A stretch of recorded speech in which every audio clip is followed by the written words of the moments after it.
I'm going to assume you know the context for this topic of discussion, 5 secrets for avoiding false accusations. But before I get into that, I'd like to share a saying with you that applies. Beware your thoughts, for they determine your words. Beware your words, for they determine your actions. Beware your actions, for they determine your habits. Beware your habits, for they determine your character. Beware your character, for it determines your destiny.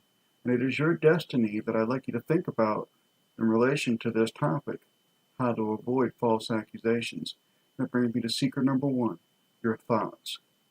How you think and what you think.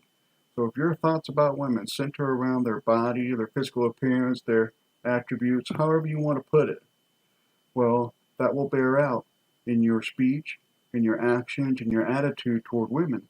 And it will bear consequences for how women perceive you and how they choose to interact or not interact with you. Secret number 2, keep it to yourself. And by it, I mean the following things. Your eyes. You see her, you want to ogle her, undress her with your eyes, keep it to yourself. Your mouth. You want to make a wolf whistle, cat call, keep it to yourself. Your hands. You want to touch, keep them to yourself. Other body parts, keep it to yourself. When in doubt, keep it to yourself. Secret number 3, don't be alone. Don't put yourself in a situation where you could be tempted to give in to whatever ideas you might get while alone with a woman. And don't put her in a situation where she could be taken advantage of or where she might get nervous or fearful that she might get taken advantage of. Don't put either of you in that situation. So don't be alone. Secret number 4, choose your friends. If you're hanging around with a group of guys, the kind of guys that make the cat calls, to make jokes about women, that touch women inappropriately, then one of 2 things is going to happen. 1, you're going to be found guilty by association. Hangs out with that crowd, he must be just like them. Or 2, their lack of character is going to influence your character, and you're going to become one of those guys. Even if you're the nice guy, oh, I would never do.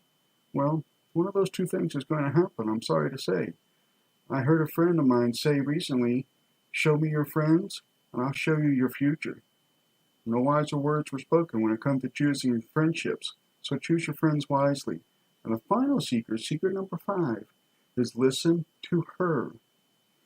Now, I don't care what stage of relationship that you're in. If you just met, or if you're busy getting it on, if she in any way seems hesitant, says no, seems apprehensive or nervous, it's time for you to man up, notice that, back off, and be cool about it.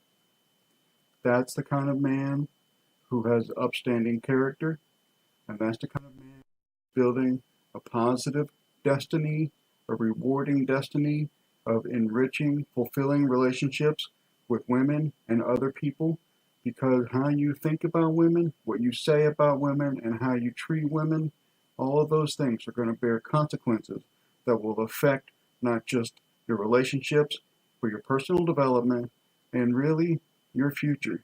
And all of that ties into your destiny. So I got to ask you, fellas, what kind of destiny are you going to build?